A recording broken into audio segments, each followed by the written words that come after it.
Lucas, capítulo 24, versículo 44. Eu quero falar hoje sobre os planos de Deus. Diga assim, os planos de Deus. Vamos ler esse texto, que é o texto base da nossa ministração. Lucas, capítulo 24, versículo 44. Vai dizer assim a palavra do Senhor. A seguir, Jesus lhes disse: são estas as palavras que eu lhes falei, estando ainda com vocês. Era necessário que se cumprisse tudo o que está escrito a respeito de mim, na lei de Moisés, nos profetas e nos salmos. Amém, irmãos? Do nascimento de Jesus até a sua ascensão, 312 profecias tiveram que se cumprir para que o plano de Deus fosse estabelecido na terra. Quantas profecias, igreja? 312, diga 312. Jesus, antes de introduzir o Novo Testamento, ele teve que cabalmente cumprir 312 profecias que falavam a respeito dele. E isso é uma informação importante para nós. Porque antes de Jesus introduzir algo novo, ele teve que cumprir o antigo. Antes de ele introduzir o Novo Testamento, ele teve que cumprir cabalmente tudo que o Antigo Testamento falava acerca dele. Sabe, irmãos, eu aprendo uma coisa importante nesse fato. Que antes de vivermos o novo de Deus, nós precisamos obedecer aquilo que Ele já nos pediu lá atrás. Porque muitas vezes nós queremos viver o novo de Deus, mas estamos em desobediência àquilo que Ele nos pediu lá atrás. Não existe novidade de vida se não obedecemos aquilo que o Senhor já nos pediu. Uma coisa que eu tenho aprendido é que o Senhor não escreve um novo capítulo na nossa história se ignorarmos a última página que Ele escreveu sobre nós. Antes de Jesus introduzir o Novo Testamento, Ele teve que cumprir 312 profecias do Antigo Testamento que falava sobre Ele. E isso é uma lição prática para nós. Quantos que querem viver o novo de Deus todos os dias, em sua vida, em sua história, em sua casa, em sua família? Então, não deixe de obedecer aquilo que o Senhor já te pediu lá atrás. Porque não existe novidade de vida se você está em desobediência em relação àquilo que o Senhor já te pediu, já te ordenou, já falou com você. Às vezes, nós queremos viver o novo de Deus, mas estamos com o liberar de perdão pendente. Situações que aconteceram lá atrás, que nos machucaram, que nos angustiaram, e que nós não liberamos o perdão ainda. Não existe novidade de vida se nós não obedecermos aquilo que o Senhor já nos pediu lá atrás, aquilo que Ele já determinou para as nossas vidas. Quantos podem dizer glória a Deus? Então Jesus, Ele vai estabelecer o plano de Deus. E para isso Ele vem e cumpre 312 profecias que falavam acerca dele. E do nascimento de Jesus nós temos a manifestação de uma das primeiras profecias que se cumprem. Qual foi a profecia? Isaías capítulo 7, versículo 14. Está escrito assim: portanto, o Senhor mesmo lhes dará um sinal. Eis que a virgem conceberá e dará à luz um filho e lhe chamará Emanuel. A palavra do Senhor vai dizer em Lucas capítulo 1 que certo dia o anjo Gabriel aparece a Maria, uma jovem. Alguns estudiosos vão dizer que ela tinha entre 14 e 16 anos.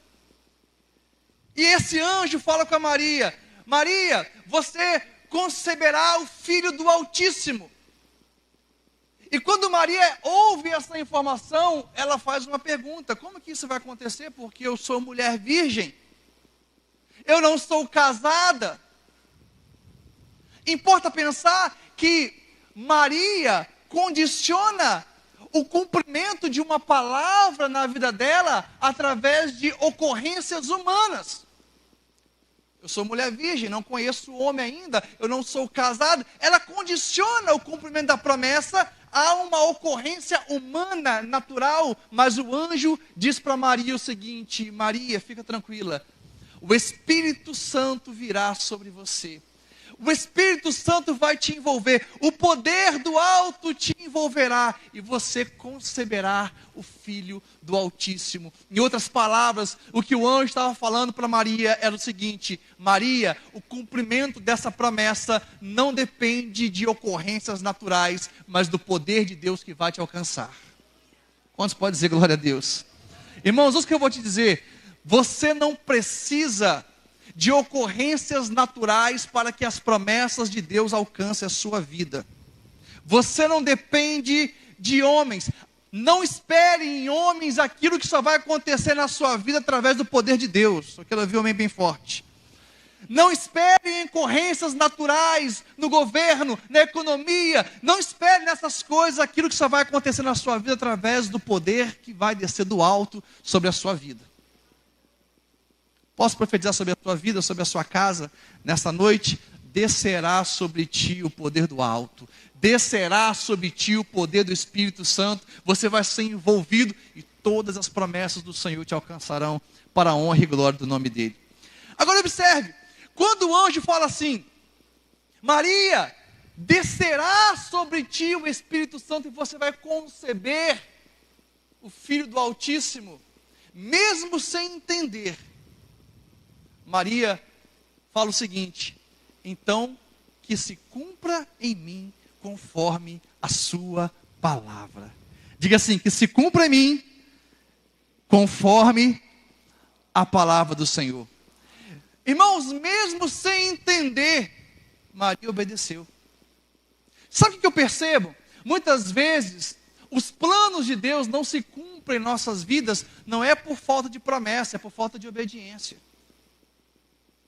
De novo, muitas vezes os planos de Deus não se cumprem em nossas vidas, não é por falta de promessa, mas é por falta de obediência. Maria não entendeu, mas ela falou: que se cumpra em mim segundo a sua palavra. Muitas vezes, irmãos, estamos passando por situações desafiadoras em nossa história. E nós condicionamos entender para obedecer. Essa é a receita da escassez. Quem quer entender para depois obedecer, está colocando o pé na escassez. Seja escassez espiritual, emocional ou até mesmo material. Mesmo sem entender, nós temos que estar pronto para obedecer. E eu fico imaginando Abraão, porque Deus pediu a Abraão que entregasse no altar Isaque. Eu acredito que Abraão deveria ter as suas dúvidas do porquê Deus estava pedindo que ele sacrificasse seu filho amado. Mas mesmo sem entender, Abraão estava pronto para obedecer. O que nos falta muitas vezes não é a promessa, o que nos falta é a obediência. Maria declarou: então que se cumpra em mim, que se cumpra na minha vida conforme a sua palavra. Quantos podem dizer glória a Deus? Mesmo sem entender, que se cumpra em mim conforme a sua palavra. Senhor, eu não estou entendendo porque eu estou passando por essa situação, mas que seja feita a sua vontade. Eu não estou entendendo, Pai, por que dessa adversidade, que se cumpra em mim conforme a sua palavra. Agora é interessante, quando o anjo foi falar com Maria, o anjo fala diretamente com ela. Deus enviou um anjo para falar diretamente com Maria. Mas quando Deus foi falar com José, Deus falou com José através de um sonho. Era o mesmo projeto. Com Maria, falou através de um anjo. Com José, falou através de um sonho. Sabe por quê? 1 Pedro capítulo 4, versículo 10. Isso se chama multiforme graça de Deus. Deus, na mesma casa, fala de maneiras diferentes com as pessoas. Às vezes Deus fala comigo de uma forma e Deus fala com a minha esposa de uma outra forma. Mas uma coisa é certa: a semente da salvação foi plantada na minha casa, no meu lar, na minha família. Deus, irmãos, Ele trabalha de uma maneira diferente em cada coração. Cada pessoa tem uma forma de entender e de discernir o propósito de Deus. O projeto era o mesmo, mas Deus falou de maneira diferente para Maria e para José. E eu me lembro de uma série que eu ministrei no domingo pela manhã, falando sobre os 35 milagres de Jesus. Na ocasião, estudamos que Jesus, ao longo dos evangelhos, curou 4 cegos, diga 4 cegos. Todos eles de maneira diferente. A um cego, Jesus falou, veja, e ele passou a ver. Outro cego, Jesus cuspiu no barro, fez um lodo e passou no olho do cego e ele passou a enxergar.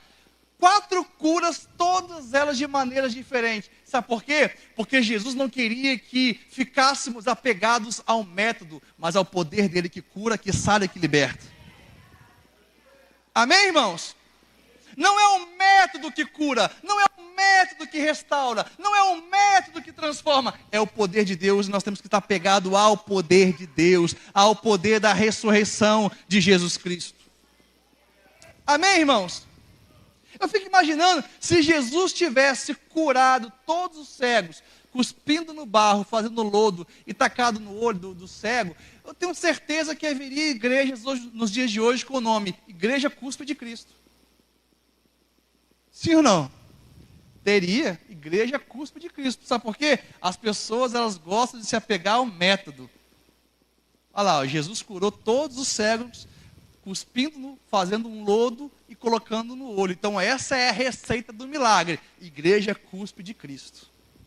Não, irmãos, não é o método, é o poder de Deus. É o poder da palavra de Deus.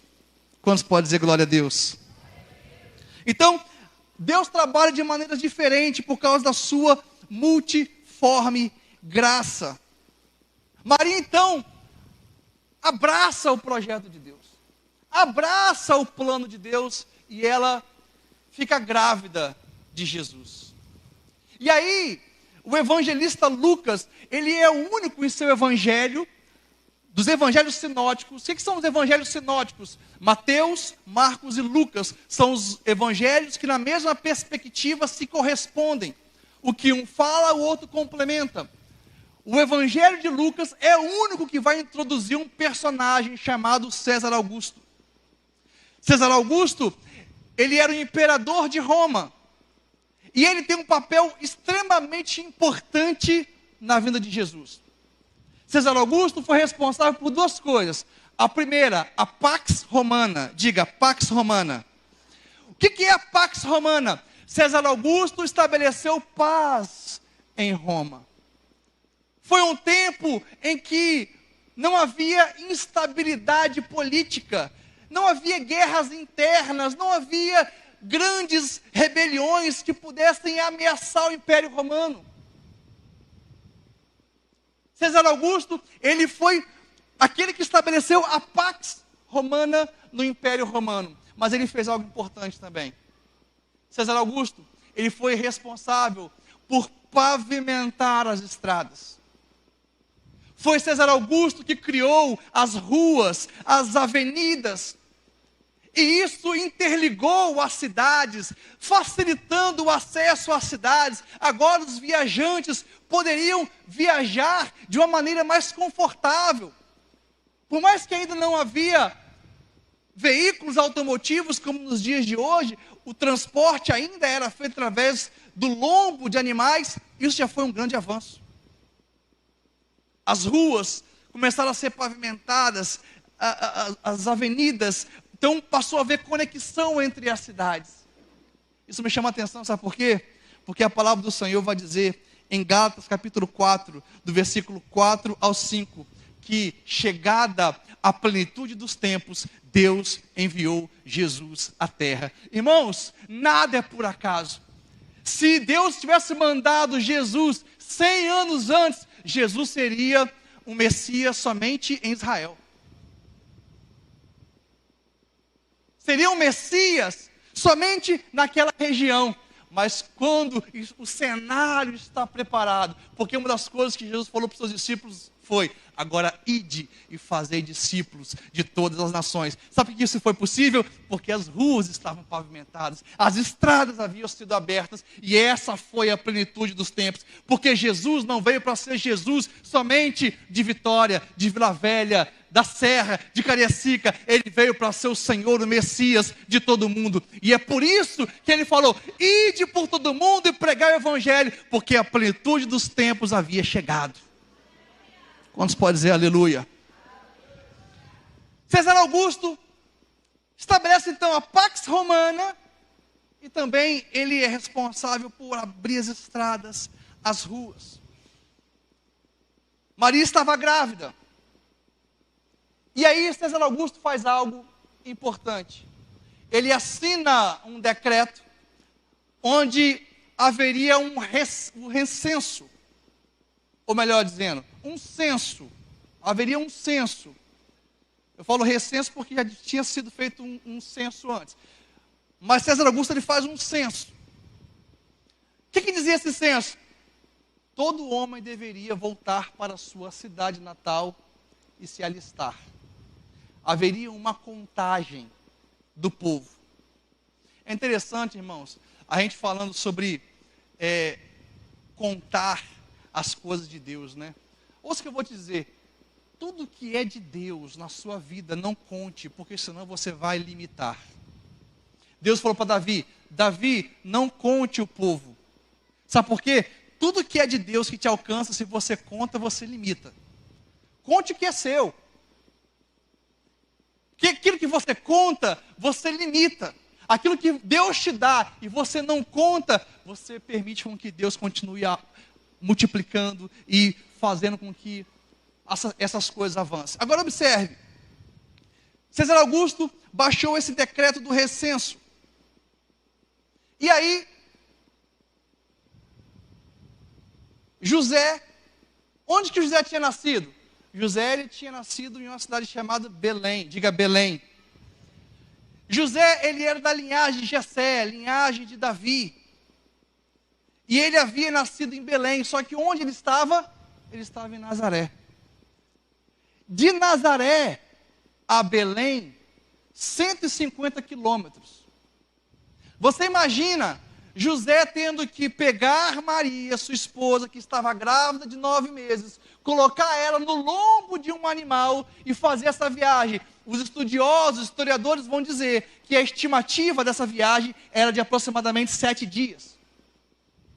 7 dias com uma mulher grávida de 9 meses, no lombo de um animal, tendo que viajar 150 quilômetros. Irmãos, quem olha de fora acha que José e Maria estão sofrendo uma injustiça. É injusto você pensar, dentro de uma perspectiva natural, você forçar um homem a pegar sua esposa, grávida de 9 meses, e para que eles façam uma viagem de 7 dias, no lombo de um animal. Quem está de fora e olha o que está acontecendo, fala: José e Maria estão sendo injustiçados. Mas irmãos, ouça o que eu vou te falar. A caneta estava na mão de César Augusto, mas César Augusto estava nas mãos de Deus. Sem que José percebesse, uma profecia estava se cumprindo. Qual é a profecia? Miqueias capítulo 5, versículo 2. E você, Belém, Efrata, que é pequena demais para figurar com um grupo de milhares de Judá, de você sairá aquele que há de reinar em Israel, e cujas origens são desde os tempos antigos, desde os dias da eternidade. Sem que José e Maria percebessem, Deus estava conduzindo eles para o lugar do cumprimento da promessa, porque a palavra de Deus havia estabelecido uma profecia que Jesus, o Filho de Deus, o Filho do Altíssimo, deveria nascer em Belém e não em Nazaré. Sabe o que eu aprendo, irmãos? Às vezes, nós passamos por momentos da nossa vida que parece que estamos sofrendo injustiça. Ouça o que eu vou te falar. Deus tem um controle de todas as coisas e Ele está te guiando para o lugar onde o novo de Deus vai nascer na sua história. Deus está te guiando, sem que você muitas vezes perceba, para o lugar do cumprimento da promessa do Senhor na sua vida. pode parecer injustiça. Agora a palavra do Senhor vai nos dizer que todas as coisas cooperam para o bem daqueles que amam a Deus, daqueles que foram chamados segundo o seu decreto. Irmãos, não é a caneta de um governante que decide o seu destino, é as mãos toda-poderosas de Deus que te guia e que te leva para o lugar onde o propósito de Deus vai se cumprir. Como estão entendendo? Diga amém. Sem perceber, José e Maria foram guiados para Belém. Sabe o que significa Belém? Belém significa casa do pão. Betlehem, casa do pão. É claro que Jesus tinha que nascer na casa do pão. Sabe por quê? Ele é o pão vivo que desceu do céu. Ele é o pão vivo que desceu do céu para saciar nossa fome espiritual, emocional. Ele é o pão vivo que desceu do céu. Irmãos, eu já passei por algumas situações, alguns momentos na minha vida, que eu não entendi o que estava acontecendo. Situações de injustiça. Parece que estamos passando por uma situação em que não precisaríamos passar. Nós precisamos aprender a confiar em Deus nesses momentos. Porque mesmo sem perceber, o Senhor está nos levando, nos guiando para o lugar onde algo novo vai acontecer na nossa vida. A caneta estava na mão de César, mas César estava na mão de Deus, porque Deus tem um controle de todas as coisas. Irmãos, a sua vida não sai do controle de Deus. A sua vida está nas mãos de Deus. Confie, mesmo na injustiça, mesmo em situações difíceis, mesmo quando você não esteja entendendo. Confie, porque Deus está te levando para o lugar do cumprimento da promessa na sua vida. Quantos creem nisso? Diga amém. Então se cumpre aqui em Miqueias, capítulo 5, versículo 2, que Jesus deveria nascer em Belém. Jesus então ele nasce. E é introduzido no contexto do nascimento de Jesus alguns personagens exóticos. A palavra do Senhor vai dizer que magos do Oriente viram uma estrela que brilhava muito forte, e eles discerniram que essa estrela iria conduzi-los para o lugar onde o rei dos judeus, o rei dos reis, haveria de nascer. Esses magos do Oriente foram conduzidos por essa estrela. Importa a gente pensar, no original a palavra não é magos, a palavra é astrólogos, diga astrólogos. Esses magos, na verdade, eram estudiosos dos céus. Eles viviam olhando para o céu, buscando uma direção do céu. Eram astrólogos, não eram magos. Não tinha nenhuma relação com a magia. Eu já vi alguns ensinos falando que os magos do Oriente representavam a magia, o poder do mal se dobrando diante de Jesus. Não, irmãos, não tinha nada a ver com magia, eram astrólogos. No original, a palavra é astrólogos. E esses astrólogos, eles foram guiados até o lugar onde Jesus haveria de nascer. Quem sabe quantos astrólogos, quantos magos eram? Quantos? A Bíblia não fala. Eram 3 presentes: ouro, incenso e mirra. Aí, por causa de 3 presentes, as pessoas falam também que eram 3 magos. Mas não. Eram 3 presentes. A gente não pode estabelecer o número de magos pelo número de presentes. Sim ou não? Quantas festas você já foi e não levou presente? Xiii. Às vezes você vai em festa e não leva presente, mas você estava lá, estava ou não estava? Eram 3 presentes: ouro, incenso e mirra. Isso me chama a atenção, irmãos. Nem mesmo a tradução Ave Maria, que é a Bíblia católica, vai falar sobre o número de magos. Não existe essa descrição. Agora, o que me chama a atenção é que a ênfase bíblica não era na quantidade de pessoas, mas naquilo que eles carregavam. Porque, no final das contas, não é a quantidade de pessoas, é o que elas carregavam. Elas carregavam uma adoração para entregar ao Senhor Jesus. Não é a quantidade de pessoas que tem na igreja, é o que essa igreja carrega, irmãos. É o que a igreja carrega.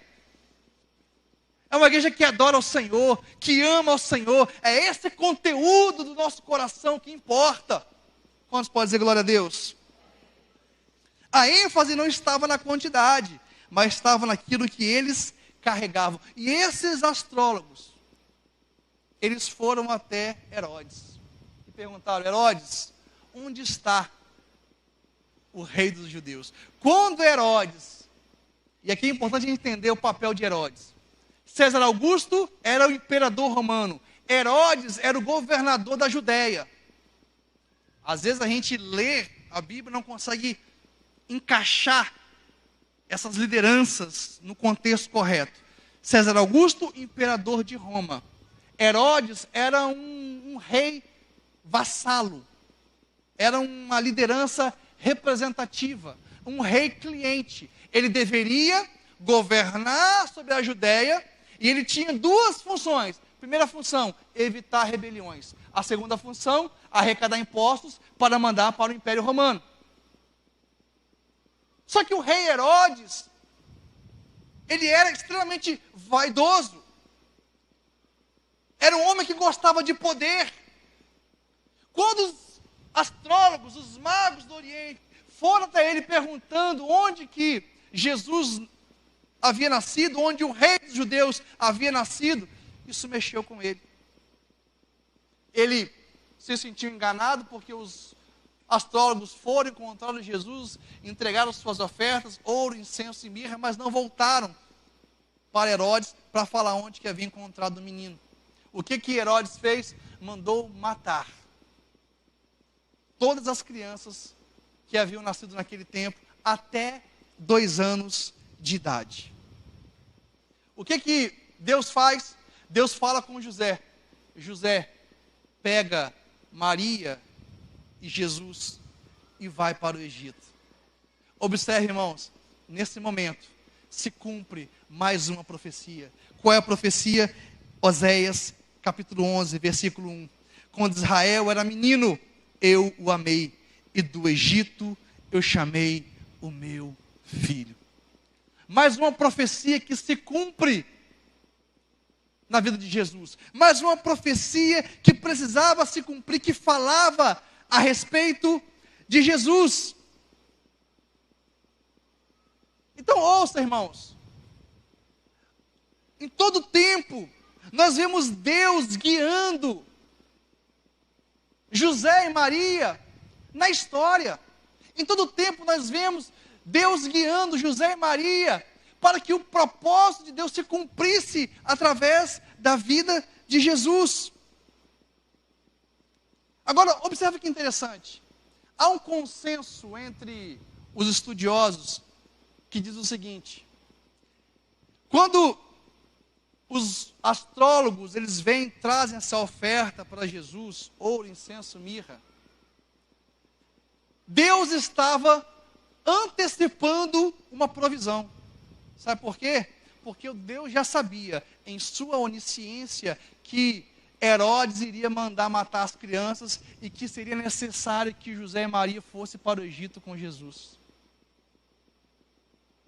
Essas ofertas, incenso, ouro e mirra, eram elementos extremamente valiosos naquele tempo.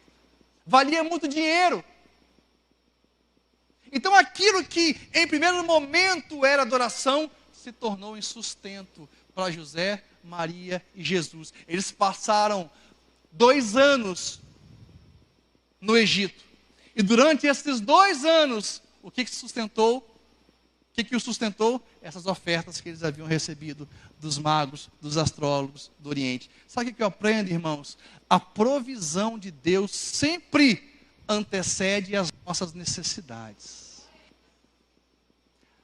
A provisão de Deus sempre se antecipa às nossas necessidades. Deus já sabia que haveria uma perseguição às crianças até 2 anos de idade. Então o que Deus faz? Deus tira homens lá do Oriente, astrólogos, traz eles diante de Jesus. Eles ofertam ouro, incenso e mirra. E a venda desses elementos custeou a permanência de José, Maria e Jesus no Egito por 2 anos. Porque é assim que Deus faz, irmãos. Deus não espera surgir um problema nas nossas vidas para entrar com provisão. A provisão já veio antes do seu problema. Vocês não entenderam, vou repetir. A provisão antecipa o problema. A provisão se antecipa às nossas dificuldades. Por isso nós temos que confiar no Senhor. Quando você estiver passando por uma dificuldade, por uma necessidade, por um tempo difícil, sabe de uma coisa? Já existe uma provisão preparada para você. Já existe provisão. Agora, se a provisão se antecipa à necessidade, a sua fé também tem que se antecipar à necessidade, amém? Não importa o que aconteça, eu confio no Senhor. Não importa se eu estou passando por dificuldade, o meu Deus está no controle. Não importa se as coisas estão indo de uma maneira que eu não imaginava, o meu Deus está no trono e eu creio que todo o propósito dele se cumprirá na minha história. Aleluia! Então aquilo, irmãos, que no início era adoração, se tornou sustento. Ouça o que eu vou te falar. Nunca falta sustento para quem adora. Vou repetir. Nunca falta sustento para quem adora. Quem tem um coração de adorador, nunca faltará sustento para a sua casa. Nunca faltará sustento para você, para a sua casa, para a sua família. Mantenha o seu coração na adoração ao Senhor. Quantos podem dizer glória a Deus? Irmãos, nós precisamos entender uma coisa. Quando a gente mergulha na palavra de Deus, para entender os planos de Deus, uma coisa fica muito clara para mim. Essa é uma mensagem totalmente diferente de uma mensagem coach, por exemplo. Porque a mensagem coach fala para você, você vai crescer, você vai triunfar. Ouça o que eu vou te falar. O propósito de Deus não é te fazer crescer, é te fazer nascer. João capítulo 3, um homem religioso se aproxima de Jesus. Esse homem se chamava Nicodemos. E ele tinha muitas dúvidas acerca do propósito de Deus. Jesus fala para ele assim, Nicodemos, necessário é nascer de novo. Sabe por quê, irmãos? O propósito do evangelho não é te fazer crescer, é te fazer nascer para as realidades espirituais, te fazer nascer para o propósito de Deus, te fazer nascer para a palavra de Deus, para a vontade de Deus. E é totalmente de uma mensagem coach, que fala, você vai crescer, você vai triunfar. Nós estamos aqui para nascer todos os dias na presença do Senhor. Quantos podem dizer glória a Deus? E aí há um gap nessa história. Do nascimento de Jesus, o retorno de Jesus para Nazaré, porque Jesus ele foi criado em Nazaré, há um gap de 12 anos. Jesus vai aparecer novamente com 12 anos, quando ele está no templo discutindo e conversando com os doutores da lei. Ali acontece o Bar Mitzvah. E depois nós temos um outro gap, um espaço de tempo onde nada se fala de Jesus. Jesus vai aparecer novamente no cenário bíblico com 30 anos de idade. Agora, por que aconteceu esse gap? Porque nesse ínterim surgiu um homem chamado João Batista. E João Batista, ele tinha um ministério. Qual era o ministério dele? Preparar o caminho do Senhor. Ele havia sido profetizado de que nasceria um profeta que iria preparar os caminhos do Senhor. E quando João Batista ele está pregando, importa pensar que João Batista ele vai pregar no deserto. Eu não sei se você sabia, mas um dos motivos pelo qual João Batista foi pregar no deserto é porque havia uma corrupção espiritual naquele tempo. Os sacerdotes que estavam no templo não eram sacerdotes segundo a linhagem de Arão. Porque para ser sacerdote, tinha que ser da linhagem de Arão. O sacerdócio se transferia de pai para filho. Anás e Caifás, que eram 2 sacerdotes, que isso já é um equívoco muito grande, porque só poderia haver um sacerdote como o sumo sacerdote naquele tempo. Anás e Caifás era indicação política. Eles não eram da linhagem sacerdotal, eles não eram da linhagem de Arão. Aquilo foi uma indicação política. E por essa razão, os princípios da palavra de Deus se perderam. Os princípios, valores da palavra de Deus foram aos poucos sendo mitigados. As pessoas pararam de praticar a verdade de Deus, porque havia um sacerdócio corrompido. Quando João Batista olha para aquela situação, ele fala, estou fora. Ele vai para o deserto e ele começa a pregar no deserto, porque João Batista, ele era da linhagem de Arão. Ele poderia exercer o seu ofício no templo, mas havia corrupção. Ele sai e vai para o deserto. E ele começa a pregar. Arrependei-vos, porque está próximo o reino dos céus. Arrependei-vos, porque está próximo o reino dos céus. Eu fui estudar essa palavra na etimologia dela, no original, porque o texto escrito está em grego. Mas quando João fala, ele está falando em hebraico. A comunicação entre os judeus era em hebraico. E a palavra hebraica ali é techuvá, diga techuvá. Techuvá é diferente de metanoia. Metanoia é o grego koiné, que inclusive quem expandiu o grego koiné foi Alexandre o Grande. Metanoia significa mudança de pensamento. Só que o que João Batista estava falando era techuvá. Techuvá é ainda mais profundo. Techuvá significa retornar ao caminho. Diga assim, retornar ao caminho. Quando João Batista fala techuvá, e ele está falando diretamente para o templo, para os sacerdotes que haviam se corrompido. Techuvá. Sabe o que João Batista estava sendo? Um GPS no deserto. Que, inclusive, não sei se vocês sabem, mas quem criou o GPS foi Israel. Quem sabia disso? Quem criou o GPS foi Israel. Só que João Batista já estava lá em Israel, há muito tempo atrás. Já viu o Waze? Quem criou o Waze foi Israel. Quando você se perde no Waze, o que o Waze fala? Recalculando a rota. Diga, recalculando a rota. Sabe o que era João Batista? Era o Waze no deserto. Já se antecipando profeticamente a algo que aconteceria no futuro. E João Batista está ali, techuvá. É tempo de retornar o caminho, de retornar para os princípios da palavra de Deus. É tempo de retornar para o propósito de Deus. E quando João Batista vê Jesus passando, ele fala, eis o Cordeiro de Deus, que tira o pecado do mundo.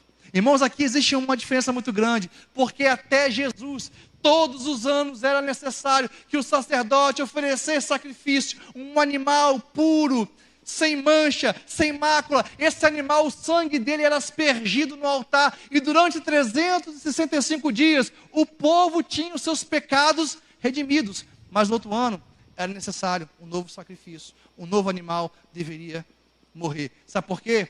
Porque o sacrifício de animais não tirava o pecado do mundo, apenas cobria, temporariamente. Mas quando João Batista olha para Jesus, ele fala, eis o Cordeiro de Deus, não que cobre, mas que tira o pecado do mundo, que arranca o pecado do mundo. Não há mais condenação para quem está em Cristo Jesus. O pecado não pode mais te condenar se você está em Cristo Jesus, porque Jesus tirou o pecado do mundo. Ele não apenas cobriu, ele tirou. Agora você é livre para viver na presença de Deus, para honrar o teu Deus e para cumprir todo o propósito do Senhor na sua história. Ele tira o pecado do mundo. Ele tira o pecado do mundo. Glória a Deus. Eis o Cordeiro de Deus que tira o pecado do mundo. E Jesus, irmãos, como Cordeiro de Deus, ele foi à cruz. E antes dele ser crucificado, a palavra do Senhor vai dizer que Jesus não proferiu qualquer defesa quanto às acusações que fizeram a ele. Ele foi levado diante dos sacerdotes, dos reis, e ele nada falou. Nesse momento, se cumpre a profecia de Isaías 53, versículo 7. Ele foi oprimido e humilhado, mas não abriu a boca. Como cordeiro, foi levado ao matadouro, e como ovelha muda diante dos seus tosquiadores, ele não abriu a boca. Até o final, irmãos, Jesus cumpriu todas as profecias que estavam liberadas sobre a vida dele. Todas as profecias do Antigo Testamento que falavam a respeito dele se cumpriram cabalmente. E a última profecia que se cumpre está em Isaías 53, versículo 5. Quando Jesus estava na cruz, em alto bom som, ele fala: tetelestai, que significa está consumado. Isaías 53, versículo 5. Mas ele foi traspassado por causa das nossas transgressões, e esmagado por causa das nossas iniquidades. O castigo que nos traz a paz estava sobre ele, e pelas suas feridas fomos sarados. Sabe o que Jesus veio fazer na terra? Antes de salvar a humanidade, antes de nos curar, nos libertar, nos sarar, ele veio para cumprir tudo aquilo que estava escrito a respeito dele. E cumprindo tudo aquilo que estava escrito a respeito dele, ele estabeleceu o plano de Deus na terra e na nossa vida. Ele cumpriu todas as profecias que foi liberado sobre a vida dele. Nós estamos aqui hoje porque Jesus cumpriu toda a palavra que foi liberada sobre ele no Antigo Testamento. Somos livres porque ele cumpriu com fidelidade o propósito do Pai. Eu quero encerrar essa mensagem dizendo o seguinte: não existe cumprimento de promessa sem que antes a gente cumpra aquilo que o céu determinou para a nossa vida. Não existe cumprimento de promessa sem antes cumprirmos aquilo que o céu escreveu a nosso respeito. A palavra do Senhor vai dizer que existe um livro onde todos os nossos dias estão contados e escritos.